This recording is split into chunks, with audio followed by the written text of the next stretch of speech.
대추나무 시집 보내기. 대추나무, 그 가지 사이에 돌을 박아주는 것을 두고 대추나무 시집 보내기라고 합니다. 돌을 박으면 가지 사이가 벌어지고, 가지 사이가 벌어지면 가지끼리 부딪히는 일이 줄고, 가지끼리 부딪히는 일이 줄면 떨어지는 꽃잎의 숫자도 줄어들게 됩니다. 꽃이 진 뒤에 곧바로 맺히는 열매를 꽃매지라고 부릅니다. 떨어지는 꽃잎의 숫자가 줄어들수록 꽃매지는 늘어납니다. 그래서 꽃매지를 더 풍성하게 보기 위해서 가지 사이에 돌을 박아두는 것입니다. 물론 이 방법은 어디까지나 사람이 생각해낸 것입니다. 열매를 더 많이 보겠다는 기대감으로 머리를 짜낸 덕분에. 그런데 만약 대추나무가 의사표현을 할 수 있었다면 어땠을까? 실한 꽃매지를 위해서 아프지만 기꺼이 가지 사이사이마다 돌들이 박히는 것을 참겠다고 했을까? 만약 내가 대추나무였다면 어땠을까? 참겠다고 했을까? 아인슈타인이 이런 말을 했다고 합니다. 답이 없는 질문이 세상을 바꾼다고. 내가 대추나무가 되어보기로 한 것에 대한 답이 될까? 답은 사람마다 다 다를 테니 이 또한 답이 없는 질문, 세상을 바꿀 만한 질문일지도 모르겠습니다. 비를 부르는 피리. 인디언들에게는 레인스틱이라는 이름을 가진 전통 악기가 있습니다. 이름이 레인스틱, 그러니까 피리인 까닭은 그것을 불면 반드시 비가 오기 때문입니다. 레인스틱을 불면 반드시 비가 온다? 세상에 이런 일이 다 있을까? 그러니까 이 말은 사람이 자연을 조종할 수 있다는 뜻? 어떻게 이런 일이 가능하다는 것인지. 비밀은 이것이었습니다. 인디언들은 죽은 선인장 줄기로 만든 피리에 레인스틱이라는 이름을 붙여준 뒤 비가 올 때까지 그 피리를 부은다고 합니다. 그렇다면 뭐가 문제이겠습니까? 원하는 일마다 피리 하나씩 만들어 이름 붙여주면 되는 것을. 애인을 구할 때는 러버 스틱, 성공을 기원할 때는 석세스 스틱, 꿈을 이루고 싶을 때는 드림 스틱. 그런데 혹시 머니 스틱을 만들어 부으면 돈이 생길까? 인디언들처럼 돈이 생길 때까지 불어볼까? 간절하게 소망하면 다 이루어진다는 말이 너무 터무니없다고 생각하는 것은 소망한다, 소망한다, 입버릇처럼 말만 하면서 전혀 행동하지 않고 있기 때문일 겁니다. 무게중심. 점으로 이루어진 둥근 원의 무게중심은 대칭점입니다. 세 번으로 이루어진 삼각형의 무게중심은 꼭지점과 꼭지점들이 마주하는 변의 중심을 이었을 때 세 개의 선이 만나는 지점입니다. 달리는 자전거가 쓰러지지 않는 이유, 돌고 있는 팽이가 쓰러지지 않는 이유는 무게중심 때문입니다. 그 무게중심이 왼쪽이나 오른쪽으로 조금만 옮겨가도 맥없이 풀썩 쓰러지게 됩니다. 마음도 자전거처럼 팽이처럼 비틀거릴 때가 있습니다. 이 또한 무게중심이 한쪽으로 기울기 때문입니다. 마음이 중심을 잃고 한쪽으로만 무게를 싣게 되기 때문에 비틀거리거나 훅 쓰러지게 되는 것입니다. 사랑도 꼭 그렇습니다. 사랑하는 마음과 사랑받는 마음의 길이가 똑같은 지점, 바로 여기에 마음의 무게중심이 있어서 둘 중 하나가 기울거나 치우치면 무게중심을 잃고 비틀거리게 되는 것입니다. 물론 누구의 마음이 어느 쪽으로 치우치고 있는지는 오직 두 사람만이 알겠지만 중심을 단단히 잡고 가도 곳곳에서 위험 요소들의 방해를 받습니다. 정신줄을 놓치지 않도록 마음을 다잡아야 합니다. 그러니 시작부터 중심을 잡기 어려운 순간에는 차라리 조금 쉬어가는 게 나을 겁니다. 다시 제자리로. 바람은 남으로 불다가 북으로 돌이키며 이리 돌고 저리 돌아 불던 곳으로 돌아가고 모든 강물은 다 바다로 흐르되 바다를 채우지 못한다. 이미 있던 것이 후에 다시 있겠고 이미 한 일을 후에 다시 하겠다. 서유기에 이런 장면이 나옵니다. 손오공이 강 건너 저쪽 피안의 세계로 건너가기 위해 강물 속으로 들어가는 장면. 머뭇거리는 삼장법사와 저팔계의 손을 잡고 강을 건너던 손오공은 언젠가 들었던 이야기 한 토막을 떠올립니다. 바람은 이리 돌고 저리 돌아 불던 곳으로 돌아간다는 이야기. 덕분에 손오공은 두려움을 떨치고 벗들의 손을 잡은 채 당당히 그 강을 건널 수 있었습니다. 이 세상 모든 것에는 원점이 있습니다. 첫 시작이 있었던 곳, 길이 열리고 강물이 터지고 바람이 시작된 지점. 그것들은 너나 할 것 없이 세상을 돌고 돌다가 결국 첫 마음이 있는 원점으로 다시 돌아간다고 하니 두려울 것이 뭐가 있을까? 서풍이 불든 북풍이 몰아치든 태풍이 오든 어차피 그 모든 것을 헤치고 자신이 가야 할 자리로 찾아가게 되는 것을. 무서워 죽겠다, 겁나 죽겠다, 아파 죽겠다, 배고파 죽겠다. 죽겠다는 말은 아무데나 가져다 붙여도 찰떡궁합입니다. 입에 착 붙는 감칠맛까지 느껴집니다. 그런데 셰익스피어는 죽겠다는 이 말에 아주 일침을 가합니다. 겁쟁이가 죽는 것은 여러 번이지만 용기 있는 사람이 죽는 것은 오직 한 번뿐이다. 이렇게. 몸만 가면 어쩝니까? 영혼을 데리고 가야지. 말을 타고 광야를 달리던 인디언들이 어느 순간 말에서 내린 채 누군가를 기다립니다. 너무 빨리 달린 탓에 미처 따라오지 못한 자신의 영혼을 기다리는 것입니다. 달리다가 멈춰 서서 왔던 길을 뒤돌아보는 것은 누구나 한 번쯤 해보았음직한 일입니다. 하지만 여기 인디언들의 이야기를 듣고 공감의 마침표를 찍게 되는 이유는 따로 있습니다. 지나온 시간들을 그리워하거나 후회하는 과거형의 시선이 아니기 때문입니다. 달리느라 바빠서 미처 들여오지 못했던 영혼을 기다리는 일이란 미래를 향해 가는 마음이 담겨 있는 행동이니까 남보다 더 빨리 가려고, 가장 앞서 가려고 참 열심히 달려왔습니다. 그런데 달리다 보니 목적지가 어디인지 기억이 나질 않습니다. 그저 속도를 내는 일에만 정신이 팔려 있어서 가고자 했던 방향을 잃어버린 모양입니다. 잠깐 멈춤, 노란 신호등 하나 밝히고 집 나간 내 영혼이 당도할 때까지 기다려봐야겠습니다. 내 영혼을 거두고 입히고 먹일 자는 나밖에 없습니다. 굶기지도 말고 추위에 떨게 하지도 말고 너무 지치게 만들지도 않는 주인만이 영혼에게 그만한 대접을 받을 수 있습니다.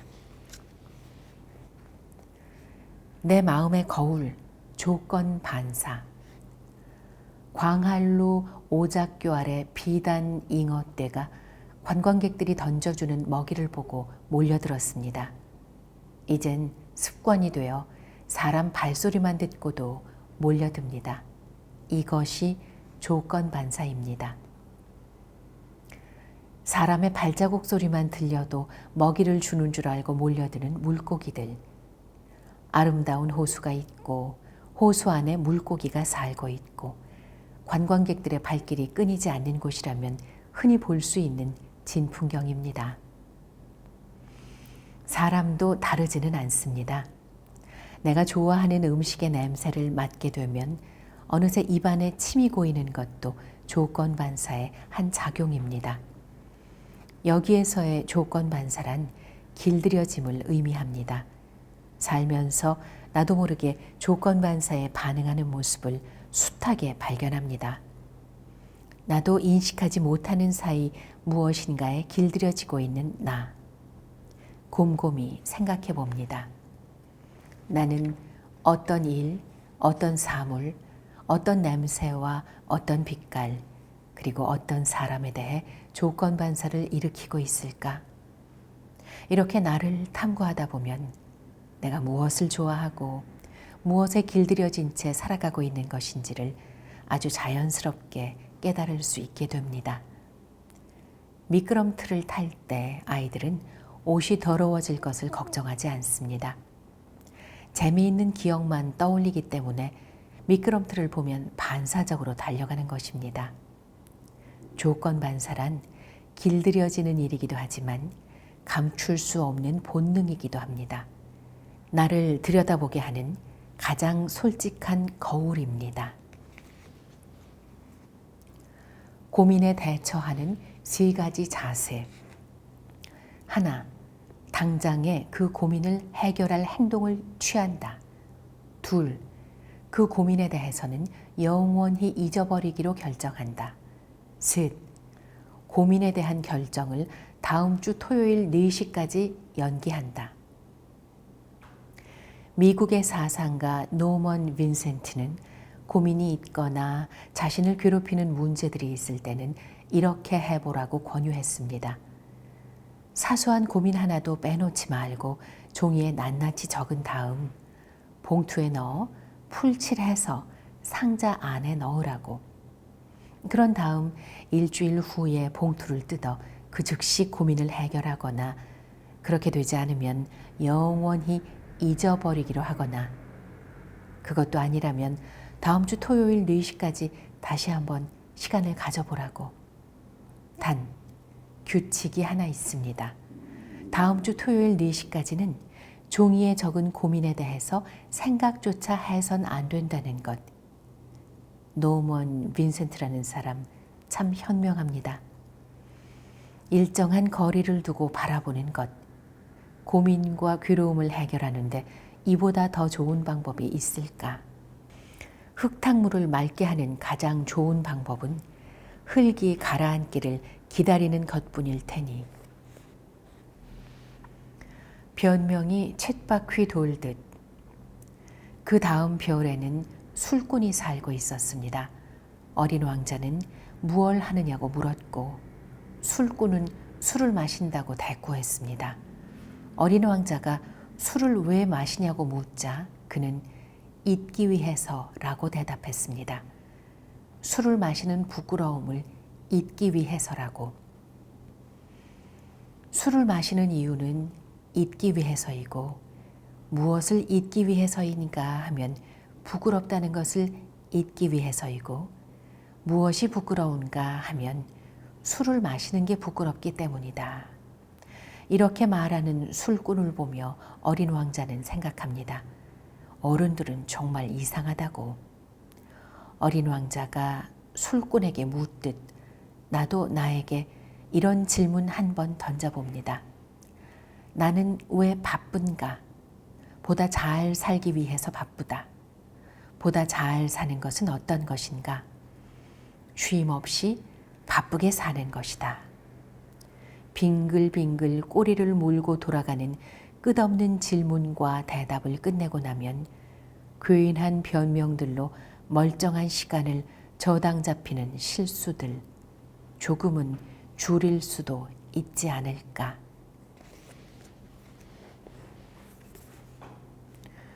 두 죄수가 같은 창문으로 바라보고 있었다. 한 사람은 진흙 땅을, 다른 한 사람은 별을. 프리드리히 랑브리츠는 비관주의와 낙관주의에 대해 이렇게 정의했습니다. 그러니까 처지가 이렇기 때문에 라는 말은 다 변명이라고 할 수 있습니다. 지는 연습. 충격을 줄여 안전하게 넘어지는 기술을 낙법이라고 합니다. 낙법을 익히면 다치는 데 대한 공포심이 줄어들고, 공포심이 줄어들면 배운 기술을 보다 자연스럽게 연습할 수 있습니다. 유도를 처음 배우는 사람들이 가장 먼저 익히는 것은 낙법입니다. 한마디로 낙법부터 배웁니다. 어떻게 하면 안전하게 넘어질 수 있는지를 몸으로 익히면서 유도에 입문하는 것입니다. 낙법을 제대로 배운 사람만이 공포를 줄일 수 있으니까. 넘어지면 어떡하지? 다치면 어떡하지? 이런 두려움을 가지고 있는 한 바른 기술을 익히기란 쉽지 않다고 합니다. 상대방의 액션이 왔을 때 안전하게 대처하는 법부터 익히고 나서야 비로소 이기는 기술을 구사할 수가 있다는 것입니다. 이기기 위해서는 지는 연습부터 해야 한다는 것. 이것이 바로 낙법을 익혀야 하는 진짜 이유입니다. 유도에만 낙법이 필요할까? 이번에도 안 되면 어떻게 하지? 그 실망감을 어떻게 이겨낼 수 있을까? 살아가는 일에서도 넘어지는 연습, 다치지 않는 연습은 반드시 필요합니다. 최악의 상황을 준비하는 마음이 있어야 최선을 다할 수가 있습니다. 내 가슴을 설레게 하는 일이 무엇인지 잘 알면서 실패나 상처가 두려워 머뭇거리는 일은 혹시라도 내일 지구가 멸망하지는 않을까 싶은 걱정 때문에 아무것도 하지 못한 채 벌벌 떨고 있는 것과 같습니다. 블루 문. 보름달은 한 달에 한 번 뜹니다. 그런데 참 이상한 보름달이 있습니다. 한 달에 2번 뜨는 보름달. 이 달을 서양에서는 블루 문이라고 부릅니다. 보름달이 어떻게 한 달에 2번이나 뜰 수 있을까? 그 이치는 윤달과 같습니다. 음력에서의 한 달은 양력의 한 달보다 길이가 짧습니다. 그래서 그 차이를 조정하기 위해 생긴 달이 윤달입니다. 보름달에서 다음 보름달까지 걸리는 시간은 평균 29.5일, 그러나 양력에는 30일 혹은 31일까지의 단위가 있지요. 따라서 1일에 보름달이 떴을 경우 그달 30일이나 31일쯤 다시 2번째 보름달을 볼 수 있게 되는 것입니다. 이처럼 한 달에 보름달을 2번 볼 수 있는 것은 100년, 그러니까 1세기를 기준으로 했을 때 41회, 그러니까 약 2년 반 만에 한 번씩 블루문이 돌아오는 셈입니다. 그런데 이 달을 왜 블루문이라고 했을까? 원래 블루문이라는 말은 불가능한 일 또는 매우 드물게라는 뜻을 지니고 있었다고 합니다. 우리말 중에 해가 서쪽에서 뜨겠다라는 말과 비슷하게 쓰이던 말입니다. 해가 서쪽에서 뜰 수 없는 것처럼 달도 푸른 빛을 가질 수가 없습니다. 그럼에도 불구하고 한 세기에 41번, 2년 반에 한 번씩은 볼 수 있는 보름달에 블루문이라는 이름을 붙여놓은 것은 불가능해 보이기는 하지만 그래도 아주 드물게 가능한 일, 이것을 불가능한 일의 한계로 삼고 싶어서는 아니었을까. 불가능한 일은 없다는 것을 증명하기 위해 붙인 이름이 바로 블루문은 아니었을까. 또 이렇게 해석해 봅니다. 불가능은 없다라는 말은 하도 들어서 신물이 나고 식상합니다. 그렇지만 가능은 없다 라는 말보다는 훨씬 희망적이지 않습니까? 맹꽁이야 맹꽁이. 조금 전까지 윙윙 날아다니며 겁을 주던 벌 한 마리, 어느 순간 보이지 않아서 다른 곳으로 날아갔나 보다 생각했는데 처마 아래 거미줄에 걸린 채 옴짝달싹 못하고 있었습니다. 한옥집을 개조해 만든 소담한 찻집에 앉아서 차를 마시고 있었습니다. 조금 전까지 신나게 날아다니면서 행인들을 위협하던 벌이 그만 덜컥 거미줄에 걸려서 꼼짝 못하게 된 장면을 보았습니다. 거미줄에 걸린 채 징징 울어대는 모습이 꼭 맹꽁이 같았습니다. 벌을 피하느라 두 손을 휘젓던 사람들은 이제 가만히 서서 그 모습을 들여다보기 시작했습니다. 문득 이런 생각이 들었습니다. 한 치 앞도 알 수 없다는 것, 까불지 말아야 한다는 생각. 도처에 거미줄이 널린 인생입니다. 어디에서 거미줄을 만나 낚일지는 알 수 없습니다. 시간을 살피고 공간을 살피고 주위의 사람들을 찬찬히 살펴야 하는 이유도 여기에 있습니다. 천지를 모르고 휘젓고 다니다가는 머지않아 맹꽁이처럼 울게 될지도 모르는 일입니다. 맹꽁이에게는 비 내리는 날이 바로 인생의 거미줄인가 봅니다. 날이 흐리거나 비가 내릴 때 요란스레 울어대지요. 맹꽁 맹꽁. 울면 뭐하나, 운다고 비가 그치나, 하여튼 야무지지 못하기는. 펑크가 나면 떼우면 되지. 자동차 타이어가 주저앉았습니다. 펑크가 난 것이지요. 하지만 걱정 없습니다. 펑크가 난 자리를 알았으니 이제 감쪽같이 떼우기만 하면 됩니다. 고장이야 언제든지 날 수 있습니다. 대수롭지 않은 일입니다. 어떤 물건이든 고장이 납니다. 단 정말 난감한 것은 어디가 고장인지 알 수 없을 때입니다. 뒤집어 보고 벗겨보고 분해를 해도 전혀 찾을 수 없는 고장이란 참으로 골칫거리입니다. 자칫 필기 처분의 대상이 될 수 있으니까 고칠 방법이 있는 고장이라면 걱정할 필요가 없습니다. 약이 있는 통증도 걱정할 일 아닙니다. 타이어에 펑크가 났을 때 그 작은 펑크를 느끼지 못한 채 방치해두면 결국 구제불능의 상처가 되기 쉽다는 것만 기억한다면 고장은 별일 아닙니다. 그래서 찾아야 합니다. 아픈 곳, 구멍난 곳을. 왜냐하면 작은 구멍을 살짝 떼우기만 해도 한 알의 약만 꿀꺽 삼켜도 충분히 해결될 일이니까. 문제는 원인을 알 수 없는 고장입니다. 무조건 참고 있기만 해서는 해결할 수 없습니다. 그러니까 찾아야 하는 것입니다. 왜 아픈지, 무엇이 슬픈지. 그래야만 약을 쓸 수 있습니다.